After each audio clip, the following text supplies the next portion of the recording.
Well, thanks for joining me, Harry. Again, this is a discussion around AI within the built environment and the impact it will have in the wider space. It's brought to you in partnership with Cherry Pick People in partnership with the Red Foundation, who are an organisation, a not-for-profit organisation, working to help the real estate sector and society benefit from the use of data. So obviously it's a very important and relevant topic for their members.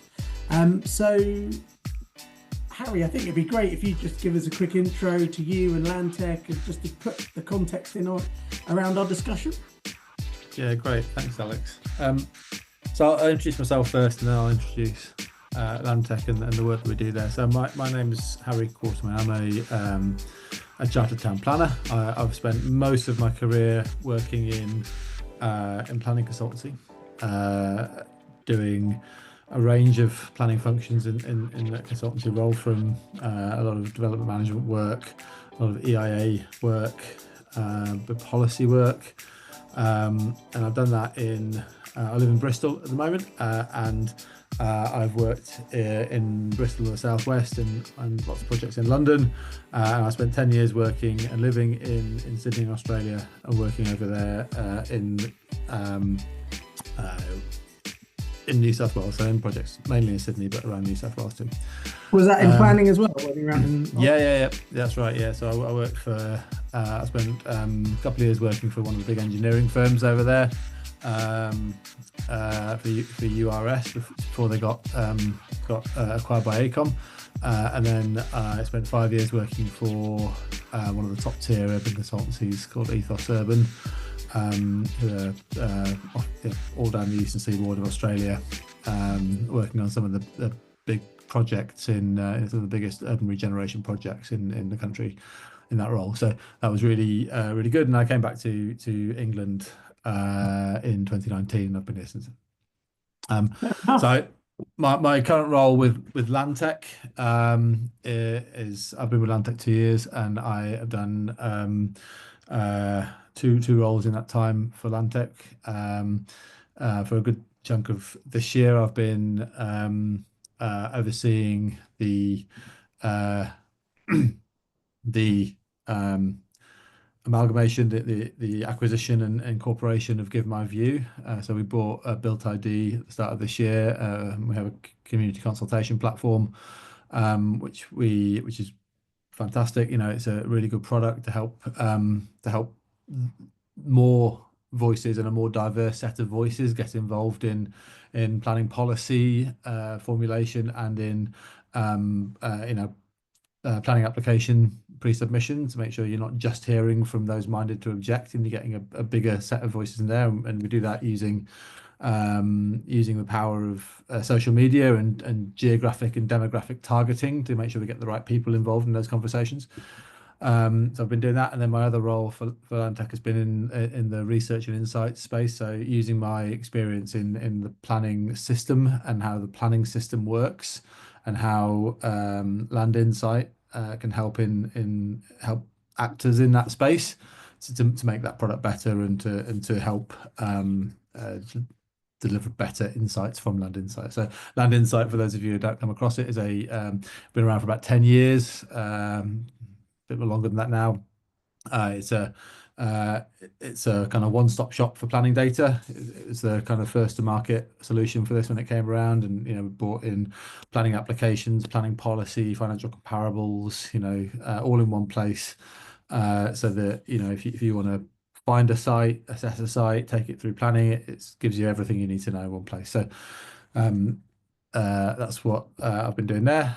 So with the most recent thing relevant to that has been in relation to the grey belt work there. So when that policy announcement came out, when the government changed, and then the policy announcements came out with the NPPF, and in August this year, we looked at that and tried to use data to map the impact of that policy, and identify where grey belt sites might be, using data that we've got, and how we can find data proxies for the more analog elements of that policy to kind of find where the sites are and rank them so that you can find the most favorable down to the least favorable sites, and help build a planning argument based on data for that when it comes in, which is supposed to be later this month.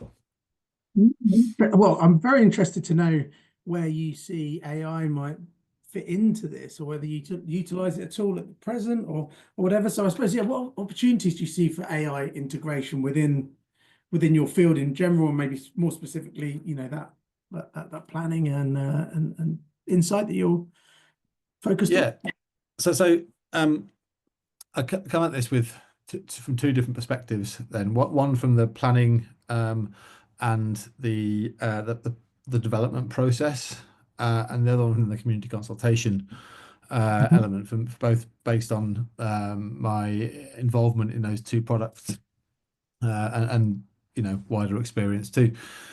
I'll talk about the community consultation one first. AI is already being used in community consultation in two ways. So we're seeing across the industry letters of objection mainly from the public representations having an input from large language models. So you're getting AI drafted letters of objection, which are being submitted on behalf of members of the public.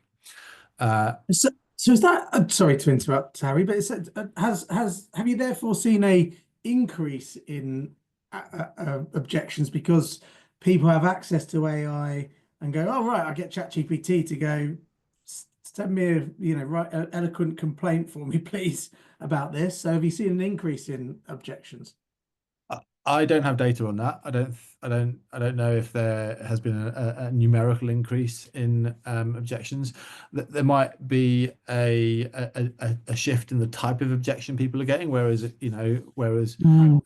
there's always been a possibility exists that the action groups will send around a draft letter and get people to send in versions of that. So reading through representations on planning applications, you often see the same paragraphs repeated, and to some extent, the use of LLMs in this sphere is just an evolution of that. And I always say, as a planner, it's the best representations to get are ones that actually raise a new material planning issue, rather than you can get the same issue raised in 1,000 letters, but if it's not material to the case, then none of those 1,000 times it's been raised make a difference. But that one application, that one issue raised in one letter can be more significant than everything else. So makes it. So yeah, I don't know if there's been an uptick in the number, but it's about the style and the content of those representations that is evolving. The other area that AI is being used in the public consultation space is in actually interpreting those representations and reading through them. There's a legal requirement of the local authorities to consider submissions that are coming in, and there is a growth in use of tools to help streamline that process. And to pull out themes and pull out key issues that are raised in those representations. Historically, that's been done by officers, reading through these things and pulling out themes. So there is an increased use now of AI to help with that. So I mean, perversely and flippantly, deliberately, you end up potentially with a situation where AI is writing the submission and also interpreting it. Obviously that's an extreme situation, but there is an increased use of that tool in that sphere. Okay. So we've got the large language model speaking to each other to get to the chatting away. Potentially, yeah. Yeah. So the other area in the other area that I'm working in planning, there are there's two different types of AI that are directly relevant.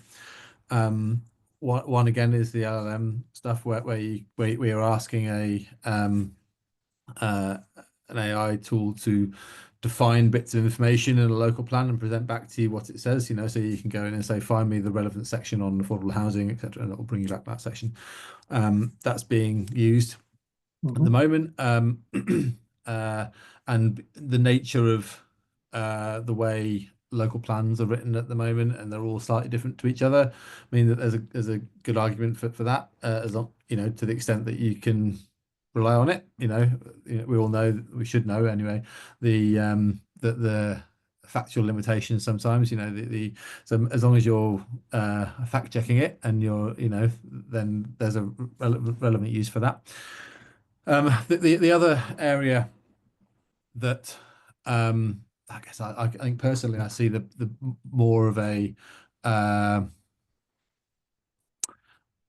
potential, more Opportunity. opportunity, yeah, is in the predictive analytics side of it, and the kind of machine learning element of that, where looking at analyzing historic records and historic outcomes, and predicting either growth options or outcomes of application, and there is some growth, some innovation in that area already, although for reasons I'm sure we'll come on to, I think that there's some restrictions on the accuracy and scope for growth in those areas at present.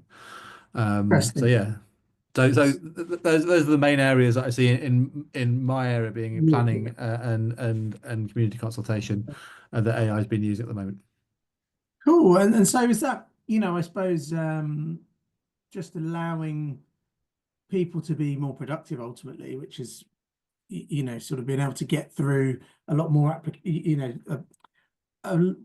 far more community communications, and pull out the relevant topics, organize it more effectively, much more rapidly, I suppose. Yeah, there is, and yeah, that's right. To some extent, it's efficiency, but I mean, the thing that I think people are still grappling with is where the responsibility and ultimately liability sits with this. So no matter which side of the fence you sit on, if you're an applicant or you're an officer, ultimately the legal responsibility sits with the person who's authoring or reviewing, or the organization in the case of a council. And I think we're still fully getting to grips with that as a concept, and the trust in the process, because it's all very well to look at the resource savings, the time that you're saving by doing this, and it works for as long as you can trust the outcome. Yes, exactly. And that's very key. But have you experimented with any specific AI tools within your projects? Anything in particular? So we have AI tools in both our products. So in Give My View, we use AI to look at the content of the written submissions. Most of our Give My View offers like micro surveys, and some of them are multiple choice and various other inputs. But when there is a text input, we use AI to look at the text input and draw out themes from that. And in Land Insight, again, we use AI to provide summaries of information there. So, for example, if you may find a site that you want to know about, and all the information is available in the platform, but being able to surface a summary of that, pulling the right information from the right points and saying, here is what you need to know about that in a free text response. Yeah, is one of the uses, and so we've been doing that. So you're utilizing it at the moment, and as part of the products. What's the word? Sort of interrogate the data, or the AI can do that for them when they're putting in questions, and pull out responses that would be most relevant to those commands, I suppose. That's right. Yeah, and we've been rolling that over the last year, and th there have been um, there have been other offers out there that have done that have gone a bit further with this and claimed that AI can do, I think, probably more than it is capable of doing at the moment. And we've tried to make sure that our application of AI is useful and is helping the process rather than providing more noise into the space. You know, as a planner, has worked on planning applications, right?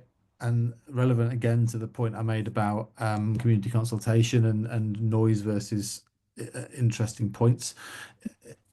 There, there is LLMs are trained to be verbose. All right, they say Yeah, if they make a lot of words, they sound more intelligent. Actually, with planning applications as well, if you're drafting a planning application, writing a planning statement, having the right information that is relevant to the case and not putting in loads of guff in there that's not yeah, relevant that's is this, quite yeah, important. So, and then if you're not doing that, then actually you're just making more stuff for the officers to read and churn through. And if they're having to read through stuff that's written by an LLM, yeah, that's then very frustrating. actually, yeah, there is a role for labor saving devices, but actually trying to make a concise argument, you've got to know what your outcome is before you set the computer on it.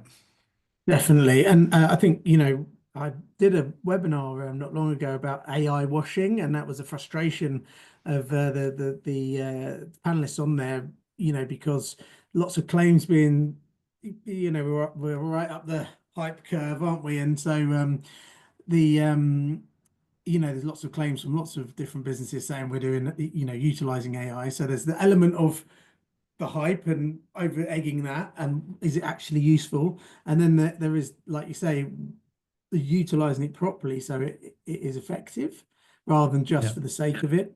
I mean, I had a tender the other day that said, "Can you tell me specifically how you're utilizing AI in your processes?" It was a bit like, really that relevant for doing the talent stuff. It depends specifically how, but it was such a broad random statement that I thought, well, you just what that's just a bit strange, but an Yeah. example of the hype really There, taking there, hold. there can be a tendency to, and we're recording this in December and the Christmas tree's up. There's a tendency to hang AI like a bauble on whatever product you've got and go, look, isn't this pretty? Isn't this impressive?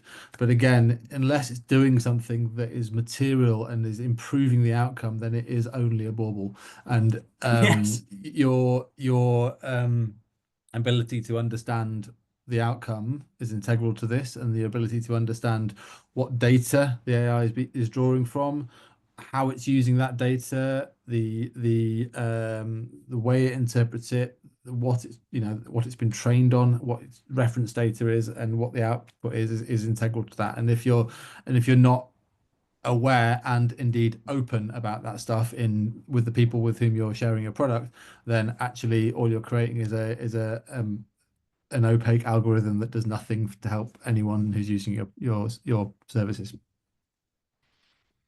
Excellent. Yeah, that's a really good point. And relevant to the wider use of AI, it's sort of where the humans fit in, and it is sort of pinpointing, the right, well, what are the objectives, and that, that element of a task, I suppose, or what you're doing.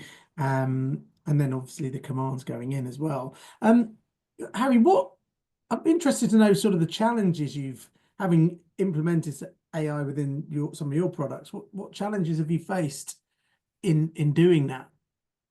Well, I mean, I alluded to this earlier on. So the um, particularly with the predictive analytics stuff, which I recognise as opportunity there. The stuff that's going on in London at the moment, and there's products that are available in London which aren't available in the rest of the country.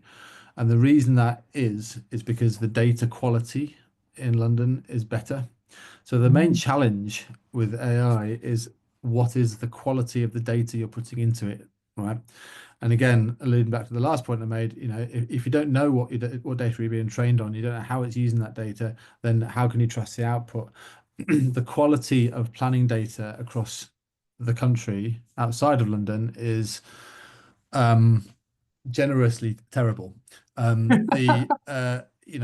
We've, I think, got the one of the best nationwide data sets of planning applications and planning policies and things like that. We've got a really good team of data professionals who clean it and take the open data and make it actually make sense, because sometimes it doesn't when you get it off the government portals.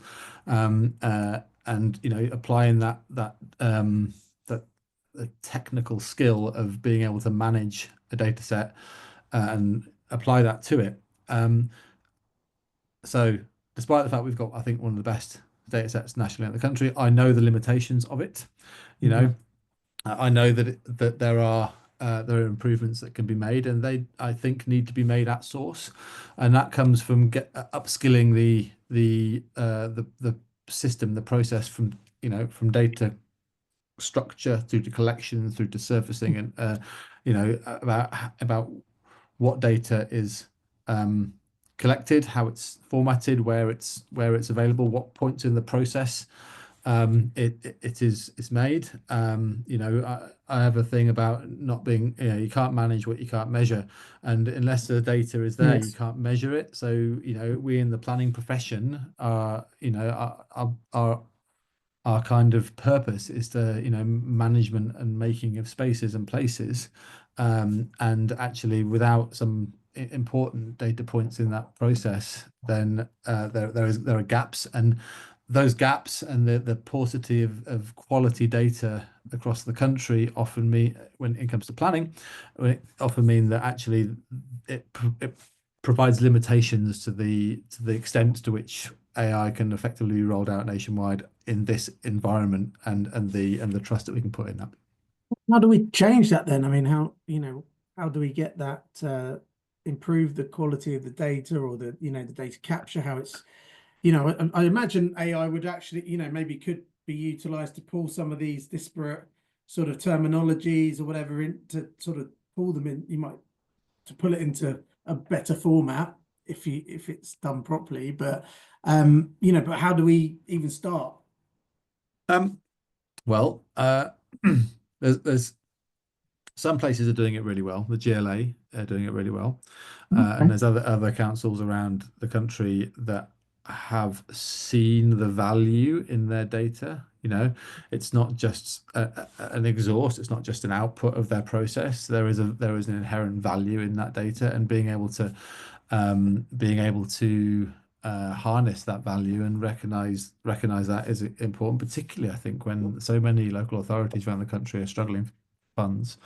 you know um uh so having an awareness at that level of the value and the quality of the data they're collecting, and being able to comprehend that is important.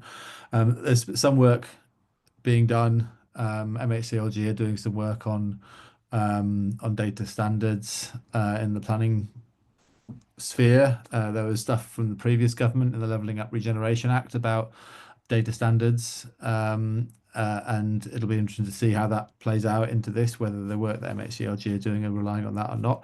There's Mhm. some really good thinkers around this space at the moment, both in the government side and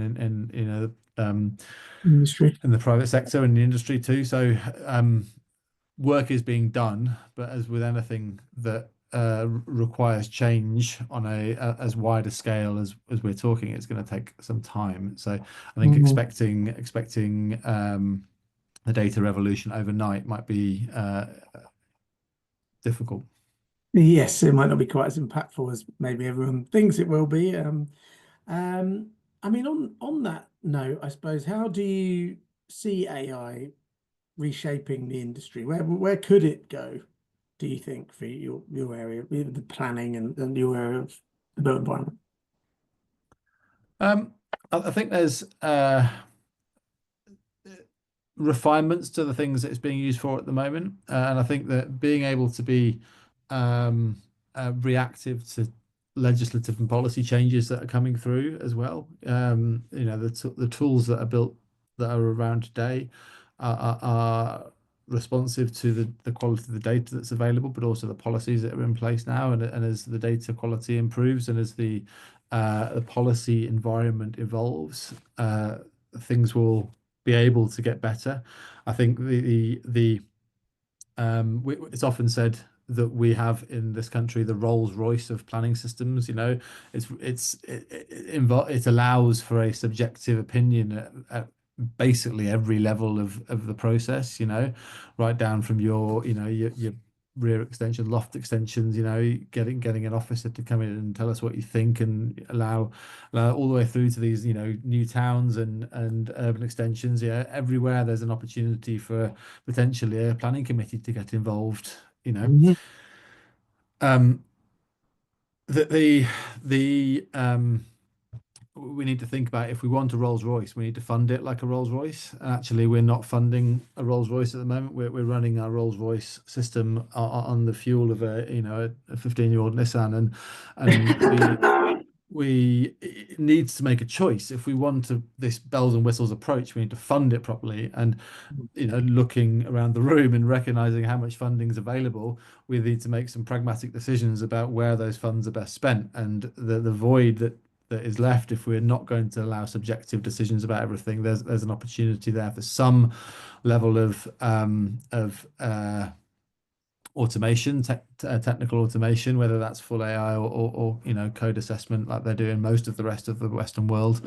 Mhm. But that is a conversation that needs to be had sensitively and realistically about levels of public acceptance and levels of technical ability. We need to have a grown-up conversation about what AI can do, rather than looking at the baubles and going, "Can't we do Well, something isn't it a else?" pity? Yeah. Yeah. And what about, I mean, there's a lot of discussion across the wider society about the impact of AI on jobs, and obviously that's my area of expertise. So interested to get your take on how you think AI might impact roles within your field. Um, I so the straw man here is that AI is taking our jobs, right? I don't think that's the case. I think that, linked to the last question I answered, there aren't enough planners, there aren't enough quality professionals to be worried about this eroding those roles. Um, and again, at the moment, if you're putting out work that is as good as the LLMs are putting out, you probably shouldn't be doing this job anyway, because there's a gap between the quality of that work and the quality of work you would like to see in a well-functioning planning system. So Do you the think that could be breached though, in next 5 years? Potentially, and again, linked back to one of the previous answers, if the data improves and the availability of information and the training of the models improves, so that actually the output is less verbose and less prone to inaccuracy, and the trust in it improves, then there may be, I'd like to see that There's a lot of we get. planning applications on record and everything, isn't there, for it to be trained upon? I mean, there's got to be loads of data. Yeah, but Alex, how many of them are really good? Like, That's and true.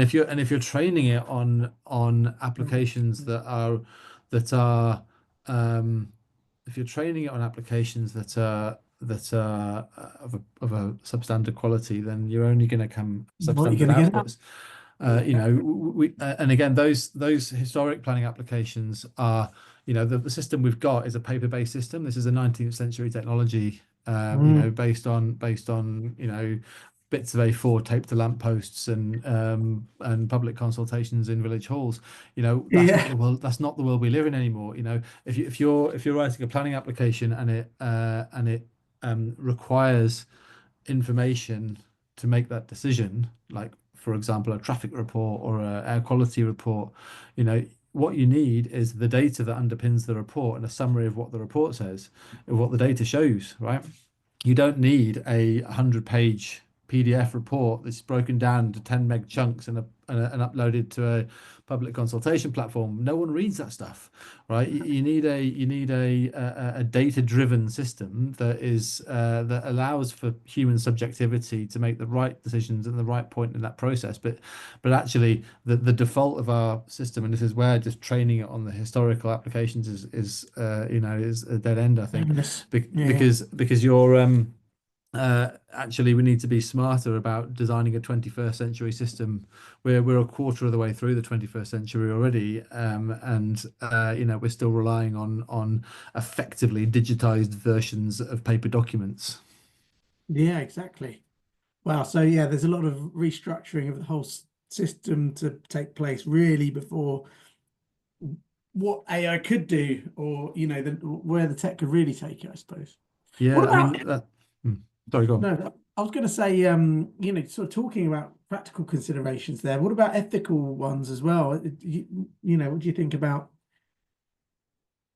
the implications of ethical implications of how AI is utilized? It's a Oh, pertinent question. So, um, and it's relevant at the moment. So, the computer models have been used for a long time in the built environment, where traffic models, climate models, air dispersion models, things like that are in effect on the same spectrum of technology as some of the AI large language models and machine learning stuff that we've got available at the moment. And there is already um, you know, cases where things have been looked at, appealed, quashed because of the quality of because it wasn't clear about the inputs to the models that have been used, right? So there's already an emerging legal precedent about questioning those models, and mm, those questions come um, uh, from the things I've already mentioned, like knowing what data is being referenced, you almost got to knowing validate. You have to validate the yeah, data and go, where the training is. Are you baking in biases from the mm, data from the previous, how data has been used, how those decisions have been reached, there's a whole lot of stuff in there that unless people are open about that, then that it raises questions. Now, Sue Chadwick at Princeton Masons is doing a lot of work on this, which is really interesting to hear. She's been doing work with the GLA on this as well to like fill some of the void of guidance around this space, um, because there are ethical issues around that, and those ethical issues can lead to legal issues, and being aware of the legal and public expectations of how decisions have been reached, and what role AI plays in those decisions, is vitally important. And it's important whether you're a purchaser of a product that's using AI, or indeed a firm that is introducing AI into your product. Being aware of the emerging, changing expectations of not only the type, but the construction and use of AI in a product is I'd say vital. no. You sort of touched on my last question, which was what advice would you give others in your field looking to explore and expand their use of AI? Is there anything? Yeah, I mean, this is a good question because it draws together some of the topics we've already touched on, which are the advice would be think about the user and about the outcome. You know, a lot of I won't say like it. There are technology companies out there who end up with products that are solutions looking for a problem. That's like, I've Yeah, got this really cool tool. What can I use it for? Right? yeah. And to some extent, that's noise because it gets in the way of providers and practitioners who've got actually really useful things that have got a problem that's being solved, right? So you start with the problem and work out what technology can be used to solve that problem rather than starting with a technology and finding a problem for it. Um, Yes. and doing that, thinking about the user and the problem and what they're going to do with it, I think is the key thing. And remembering about the need for transparency and openness in how you're using data, where the data's coming from. I mentioned it before, but if you are training it on rubbish, then what do you expect to come out the end? Yeah. Oh, very, very good points. Harry, look, thanks so much for joining me today. It's been really interesting discussion and topic, and great to get your insights. So yeah, thanks so much. That's all right, Alex. And look, I am positive about the use of technology in the future. I'm a big believer in planning.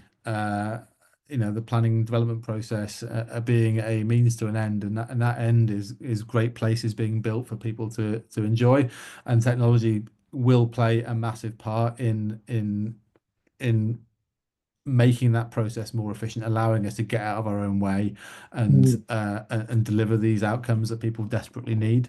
I think the take-home message is to be cautiously optimistic and make sure that you're fully aware of the limitations of something before wholeheartedly adopting it. Totally. Good advice, Harry. Definitely. Don't be blinded by the hype, I suppose, Yeah, indeed. and use it smartly. But yeah, thank you so much. Really appreciate your time. Great. Thanks, Alex.